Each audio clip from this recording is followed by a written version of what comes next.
गली नंबर 10 कौन सी कटु याद थी उसे के दिल में। चेहरे पर ओढ़ी खामोशी, आंखों का आकर्षण बरबस मुझे उसकी ओर खींच ले गया था। उससे मिलने की चाह में एक एक पल बिताना मुश्किल हो रहा था। लेकिन ये कैसी बेबसी थी कि उसकी आंखों का दर्द देखकर भी मैं सिर्फ महसूस करता रह गया, बेबस सा। उसके व्यक्तित्व ने मुझे ऐसा प्रभावित कर रखा था कि घंटों तो क्या, अगर पूरे दिन भी इंतजार करना पड़ता तो भी मैं कुछ बुरा महसूस नहीं करता। एक अजीब रूमानी आकर्षण ने मुझे अपने पास में ऐसा जकड़ लिया था कि मैं अपने खुद के अस्तित्व से भी उदासीन रहने लगा था। हर क्यों का उत्तर अगर मिल जाता तो दुनिया ही रुक गई होती। पर पार्क की बेंच पर बैठकर किसी की प्रतीक्षा करने का अनोखा आनंद तो वही जान सकता है जो ऐसे पलों से गुजरा हो। पिछले जमाने की रहस्यमयी फिल्मों की नायिका सी ये लड़की मुझे शहर की एक सड़क पर दिखी थी। पता नहीं क्यों, पहली नजर में ही मैं उसके प्रति आकर्षित हो गया था और यह स्वीकार करने में मुझे कोई संकोच नहीं कि मैंने उसके बाद उस रास्ते के अनगिनत चक्कर काटे थे। मन में पक्की उम्मीद थी कि एक न एक दिन तो वह फिर मिलेगी और ऐसा ही हुआ। एक दो बार फिर आमना सामना हुआ और पता नहीं कैसे उसे भी यह एहसास हो गया कि मैं वहां उसी के लिए चक्कर काटा करता हूँ।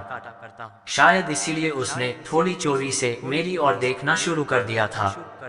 बस कहानी यहीं से शुरू हुई थी। बातचीत की हालत में पहुंचने में काफी समय लगा और जब मिलने के वादे तक पहुंचे तो वह भी हफ्ते में सिर्फ एक दिन, मंगलवार, और समय दोपहर का। मुझे लगा कि शायद उसे उस दिन घर से निकलने में आसानी होती होगी। वैसे मंगलवार को मेरी भी सिर्फ 2 ही क्लास होती थी, इसलिए कॉलेज से जल्दी निकल पाना आसान था। जगह तय हुई यही पार्क। मैं तो कॉलेज से निकलकर तेज तेज कदमों से सीधा पार्क जा पहुंचता और पहले से तय बेंच पर जाकर बैठ जाता।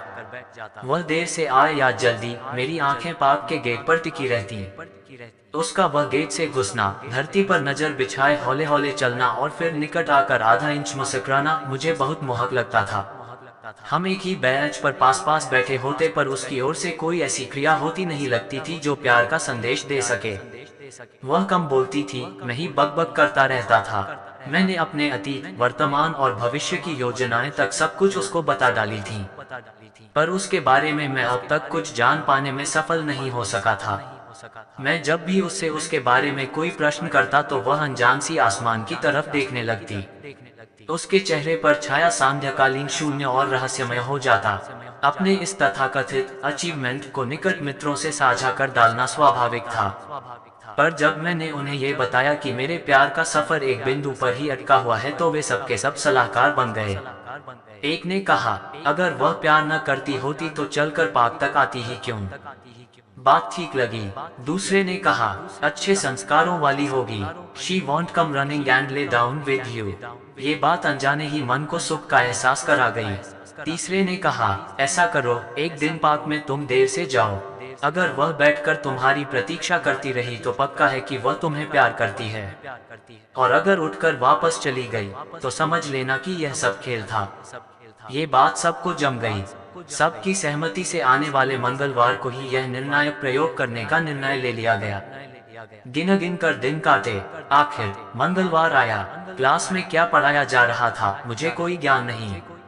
देर करनी थी, सो बैठा रहा। जैसे ही निर्णायक घड़ी आई, मैं भारी भारी पैर उठाता पार्क की ओर चल दिया।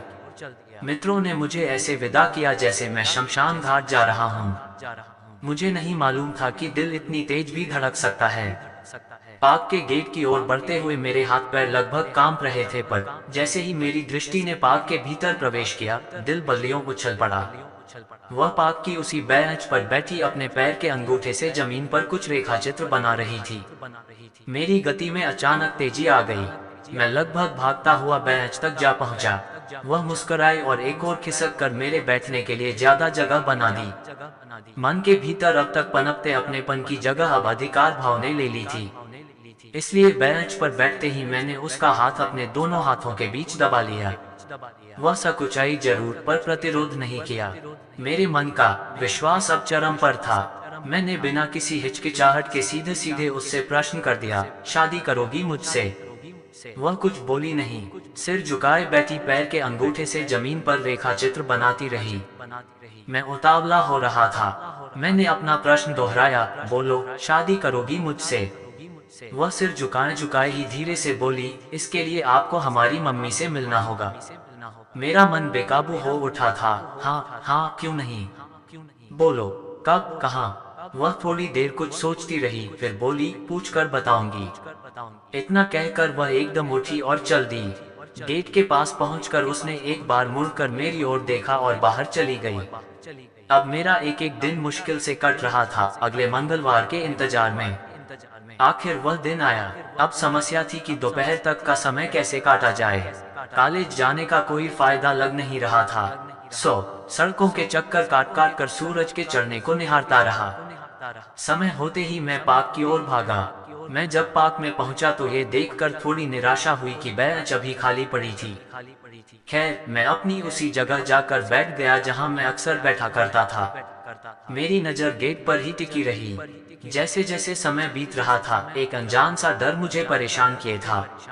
तभी एक गरीब सा दिखने वाला आदमी मेरी ओर बढ़ने लगा। वह जैसे ही पास आया, उसने एक मुड़ा हुआ कागज मेरी ओर बढ़ाया। कपकपाते हाथों से वह कागज मैंने उससे लिया और जल्दी से खोलकर पढ़ा। उसमें लिखा था, आप इनके साथ चले आएं, ये आपको पहुंचा देंगे। जो कुछ हो रहा था उसने मुझे सारी हालत पर विचार करने को मजबूर कर दिया था। पहले मैंने उस आदमी को गौर से देखा। ये वही आदमी था जिसके रिक्शे पर वह पार्क आया जाया करती थी। तब मैंने उस आदमी को आगे चलने का इशारा किया और मैं उसके पीछे हो लिया। मैं इस सड़क पर कभी बहुत आगे तक गया नहीं था, इसलिए मुझे पता नहीं था कि यह सड़क आगे जाकर एक पतली गली जैसी हो जाती है। छोटी छोटी ढेरों दुकानें, खुली नालियां और एक दूसरे को धकेलती भीड़। मुझे लगा कि शायद सफाई कर्मचारियों को इस रास्ते का पता मालूम नहीं होगा। थोड़ा आगे जाकर रिक्शा रुक गया। रिक्शे वाले ने एक गहरी सांस ली और बोला, बाबू साहब, रिक्शा इसके आगे न जा पाएगा। 10 कदम आगे चलकर बाईं ओर की गली नंबर 10 में मुड़ जाएगा। 2 कोठियां छोड़कर एक जीना ऊपर जाता दिखेगा। बस उसमें चढ़ जाएगा, मैडम मिल जाएंगी। मैंने उसे पैसे देने की कोशिश की, पर उसने लिए नहीं। जहाँ कहीं मैं इस समय था, वह जगह ऐसी लग रही थी जैसे ये शहर का हिस्सा है ही नहीं।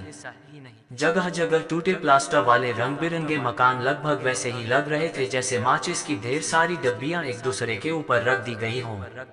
हर मकान के बाहर धूप में सूखते मैले कुचैले कपड़े और दीवारों पर चिपकी पान की पीक के अलावा जगह जगह पी हुई बीड़ी सिगरेटों के बचे टुकड़े बिखरे पड़े थे। अब मुझे डर लगने लगा था, पर फिर भी पैर अनजाने ही आगे बढ़ते चले जा रहे थे। तभी सामने की दीवार पर एक जंग खाई टीन की पट्टी लगी दिखाई दी, जिस पर लगभग मिटता हुआ सा लिखा था, गली नंबर 10। मैं उस ओर मुड़ गया। गली के मुहाने पर ही पड़ी प्लास्टिक की कुर्सी पर एक पुलिसमैन बैठा दिखाई दिया। उसे पुलिसमैन मानने में तनिक शंका हो रही थी। पैंट से बाहर निकली मुड़ी तुड़ी कमीज, मुंह में भरी पान की पीक, बिना धुला सा चेहरा। पर हाँ, हाथ में डंडा जरूर था। वह मेरी ओर देखकर मुस्कुराया। मैंने भी मुस्कुरा कर मुस्कुराहट का उत्तर दे दिया। मुझे मुस्कुराते देख वह इतनी जोर से हंसा कि उसके मुंह में भरी पीक उछलकर उसकी कमीज पर आ गिरी। मुझे ये सब देख उबकाई सी आने लगी, इसलिए मैं तेजी से आगे बढ़ गया। रिक्शे वाले द्वारा बताई सीढ़ी सामने थी। एकदम पतला सा जीना था और जीने की दीवारें बहुत ही ज्यादा गंदी थीं। छोटी छोटी सीढ़ियों पर पैर तो मैंने रख दिए, पर मन में आगे जाऊं या पीछे की उलझन और बढ़ गई। सोच रहा था, नर्क में भी अप्सराएं रहती हैं, ऐसा तो कभी किसी ने बताया नहीं। या कहीं मेरे साथ कोई उपहास प्रायोजित तो नहीं किया गया है। अपनी सुरक्षा का डर भी जोर पकड़ने लगा था। तभी सामने एक दरवाजा आ गया। दरवाजे के बाजू में लिखा था नंबर 3। मेरा हाथ दरवाजा खटखटाने को आगे बढ़ गया। भीतर से किसी महिला की आवाज आई, खुला है, तशरीफ ले आइए। तसोपेश की हालत में होते हुए भी पैर आगे बढ़ ही गए। अब मैं एक बड़े कमरे में खड़ा था। कमरे में कई दरवाजे खुल रहे थे जिन पर पर्दे पड़े हुए थे। सामने वाली दीवार के साथ एक तख्त बिछा हुआ था जिस पर गहरे रंग की चादर बिछी थी और इधर उधर 2-3 मसनद जैसे तकिए भी लगे थे। मसदों का रंग भी चादर की तरह सुर्ख था। तख्त पर एक अधेड़ उम्र की महिला बैठी थी जिसके दोनों हाथ किसी कड़ी चीज को काटने में व्यस्त थे और आंखें मेरे ऊपर गड़ी हुई थीं। वे बहुत धीरे से बोली, बैठिए। मैंने इधर उधर देखा। बेंच से बनी कई कुर्सियां पड़ी थीं। मैंने एक कुर्सी खींची और उस पर बैठ गया। मेरी नजर महिला पर कम, इधर उधर के वातावरण पर ज्यादा थी। मैल की आगोश में लिपटी दीवारें कमरों के दरवाजों पर झूलते सिल्की पर्दों से मेल नहीं खा रही थीं। मन घबराने लगा था। तभी वे महिला, जो शायद उसकी मम्मी ही रही होंगी, धीरे से बोली, क्या सोच रहे हो, हमने आपको यहाँ क्यों बुलाया? किसी बेहतर जगह भी तो बुला सकते थे। पर वह हमारी नजर में आपके साथ धोखा होता। इसके बाद वे थोड़ी देर चुप रहीं। फिर कुछ बैठी सी आवाज में बोली, धोखा देकर बाद में उसका अंजाम भुगतना अब हमारे बूते का नहीं रह गया है बरखुरदार। ये कहते कहते शायद उनका गला भर आया था, इसलिए वे चुप हो गईं। ऐसा लग रहा था जैसे कुछ पुरानी यादें उनके जेहन में उतर आई थीं। मैं चुप ही रहा, सुपारी काटने में व्यस्त। उनके हाथों की गति पहले से तेज हो गई थी। शायद वे अपने मन के आवेश को कड़ी सुपारी के ऊपर उतारने की कोशिश कर रही थीं। वे अचानक फिर से बोली, आंखें बूढ़ी हो गईं एक ऐसे मर्द का दीदार करने की ख्वाहिश में जिसमें इतनी हिम्मत हो कि वह औरत के जिस्म के सौदागरों को चुनौती दे सके। उनकी तकलीफ मुझे झकझोरने लगी थी। वे शायद अपने आंसू रोकने की कोशिश कर रही थीं। थोड़ी देर चुप रहीं, फिर वे बोली, यहाँ तक आने की हिम्मत दिखाई है तुमने? तो सुनो, गौर से सुनो। यहाँ रह रही सैकड़ों लड़कियों की कराहती आवाजें जो चीख चीख कर पूछ रही हैं कि इनका क्या कसूर था। कसूर तो कमबख्त वक्त का था जिसने इन्हें बदनाम कोख में ला पटका। मेरे चिंतन पर प्रश्न चिन्ह लग गया था। मेरे कानों में सैकड़ों कराहते नारी स्वर गूंजने लगे थे। मेरी आंखें गीली हो आई थीं। वे फिर बोली, इस बार उनकी आवाज में कुछ उत्तेजना सी थी, साहबजादे, अगर एक मासूम को इस नरक से निकालने का हौसला रखते हो तो जाओ अपने माँ बाप, घर खानदान वालों से पूछो कि क्या वे गली नंबर 10 के कोठे नंबर 3 की एक लड़की को अपने घर की बहू बनाने को तैयार हैं। मैं खामोश था, वे चुप थीं। थोड़ी देर चुप रहकर वे तनिक धीमी आवाज में बोली, अगर वे हाँ कर दे तो हमें खबर कर देना। हम बेटी को दुल्हन बनाकर खुद छोड़ने आ जाएंगे। वे थोड़ा सा चुप हुई और फिर कराहती सी आवाज में बोली, और अगर न कर दे तो तुम फिर कभी इस ओर मत आना। ये बदनाम गलियां हैं, बेकार में बदनाम हो जाओगे। वे बहुत थकी सी लगने लगी थीं। वे धीरे धीरे उठी और बिना मेरी ओर देखे पीछे के कमरे के अंदर चली गईं। अब एकदम सन्नाटा हो गया था। मैं कुर्सी पर बैठा अपनी चेतना लौटने का इंतजार करता रहा। फिर मैं भी कुर्सी से उठा और धीरे धीरे बाहर की ओर चल दिया। मुझे लग रहा था कि कमरे के दरवाजे पर पड़े पर्दे के पीछे से याचना भरी दो आंखें मेरा पीछा कर रही हैं। मैं कितनी ही कोशिशें करने के बाद घर वालों से कुछ न कह सका और न कभी फिर वह लड़की ही मिली। दिन दहाड़े आगरा घूमने फिरने के बाद टैक्सी वाला तारीफों के पुल बांधते हुए हमें एक दुकान में ये कह कर ले गया कि यहाँ आगरा की प्रसिद्ध वस्तुएं फिक्स रेट पर मिलती हैं।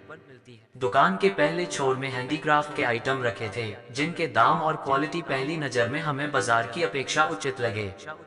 हमने कुछ आइटम खरीद लिए। दुकान पर हमारा भरोसा जमता देख दुकानदार आग्रह करके हमें दुकान के दूसरे छोर में ले गया जहां हैंडलूम के आइटम थे। हमारे लाख मना करने के बाद कि हमारे पास खरीदारी के लिए पैसे ही नहीं हैं, वह बोला, अरे साहब, पैसे कौन मांग रहा है, आप आइटम तो पसंद कीजिए। जितने का भी सामान हो उसका सिर्फ 40% दे जाए, हम सामान पार्सल से आपके घर भेज देंगे।